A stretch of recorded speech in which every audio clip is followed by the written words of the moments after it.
Low ಮಚ್ಚ ಇವಾಗೆಲ್ಲ ಮಕ್ಳು ಬೋಳಿ ಮಕ್ಳು ಆಗ್ಬಿಟ್ಟವ್ರಪ್ಪ. ಓದೋದು ಬರೀ ಅದೇನು ಮಾಡೋದೇ ಇಲ್ಲ. ನಮ್ ತಾತ ಮುತ್ತಾತನ ಕಾಲದಲ್ಲೆಲ್ಲ ನದಿ ಬೆಟ್ಟ ಗುಡ್ಡ ಎಲ್ಲ ದಾಟ್ಕೊಂಡು ಹೋಗಿ ಓದ್ಕೊಂಡ್ ಬರ್ತಾ ಇದ್ರು. ಓ ಮಚ್ಚ ಹಲೋ, ನಮ್ ಮುತ್ತಾತ ಗುಡುಗು ಮಿಂಚು ಬರ್ತಿತ್ತಲ್ಲ, ಅದ್ರಲ್ಲೇ 2-3 ಚಾಪ್ಟರ್ ಓದ್ಬಿಡೋರು. ಲೋ ಮಚ್ಚ, ನಮ್ ತಾತ ರಾತ್ರಿ ಹೊತ್ತು ಬೆಕ್ಕಣ್ಣು ಉಳಿಯುತ್ತೆ ಗೊತ್ತಾ, ಪಳ ಪಳ ಅಂತ, ಅದ್ರಿಂದ ಓದ್ಕಂತಿದ್ರು. ಲೋ ಮಾಮ್, ನಮ್ ತಾತ ನೋಡ್ರಿ ಅಕ್ಕ ಪಕ್ಕ ಮನೆಯವರೆಲ್ಲ ಉರ್ಕೊಳ್ಳೋರು. ನಮ್ ತಾತ ಆ ಬೆಳ್ಕಳೆ ಓದ್ಕೊಂಡ್ಬಿಡೋರು. ಲಾ ಮಾಮ್, ತಾತ ಮುತ್ತಾತಂದೆಲ್ಲ ಬಿಟ್ಟಾಕ್ರಲ್ಲಿ, ನಾವೆಲ್ಲ ಹೆಂಗ ಓದ್ತಾ ಇದ್ವಿ. ಹೂ ಮಚ್ಚಲ್ಲ, ನಾನು ವಾಚ್ದ ಲೈಟ್ ಬತ್ತಿತ್ತಲ್ಲ, ಅದರಿಂದ ಓದ್ತಿದ್ದೆ.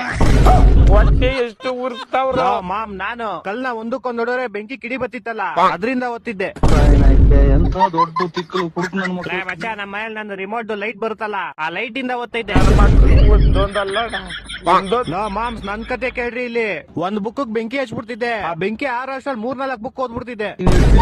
ನನ್ನ ಮಗನಲ್ಲ. ತಪ್ಪ ಮಾಡ್ಬಿಟ್ಟೆ ನೀನು. ಏನ್ ತಪ್ಪ ಮಾಡ್ಬಿಟ್ಟೆ? ನಿಂಗೆ ನಿಮ್ ತಾತಂಗೆ ಓದಕ್ ಇಷ್ಟೊಂದ್ ಚೂಳಿದಿದ್ರೆ ಒಂದ್ ಕ್ಯಾಂಡ್ಲ್ ತಗೊಂಡ್ಬಿಡ್ಬೇಕಾಗಿತ್ತು. ಅಕ್ಕ, ನಿಂಗೆ ನಿಮ್ ತಾತಂಗೆ ಓದ್ಬೇಕಂತ ಅಷ್ಟೊಂದ್ ಚೂಳಿದಿದ್ರೆ ಬೆಳಗ್ಗೆ ಹೊತ್ತೇನ್ ತೆರಿತಿದ್ರ? ಬೆಳಗ್ಗೆ ಹೊತ್ತು ಓದ್ಕೊಬೇಕಾಯ್ತು. ಅಕ್ಕ, ನೀನೇನ್ ಅವಲೇ ನನ್ ಆಗ್ತಾ ಇದ್ಯಾ? ನಿಮ್ ತಾತ ಮುತ್ತಾತನ್ ಬಗ್ಗೆ ನಮ್ಗೇನ್ ಗೊತ್ತಿಲ್ಲ ಅನ್ಕೊಂಡ್ಬಿಟ್ಟಿದ್ಯಾ? ಇನ್ನು ಗೊತ್ತಿಲ್ಲ ಮಚ್ಚ ಇವ್ರ ತಾತಂದಿರ್ಗೆ.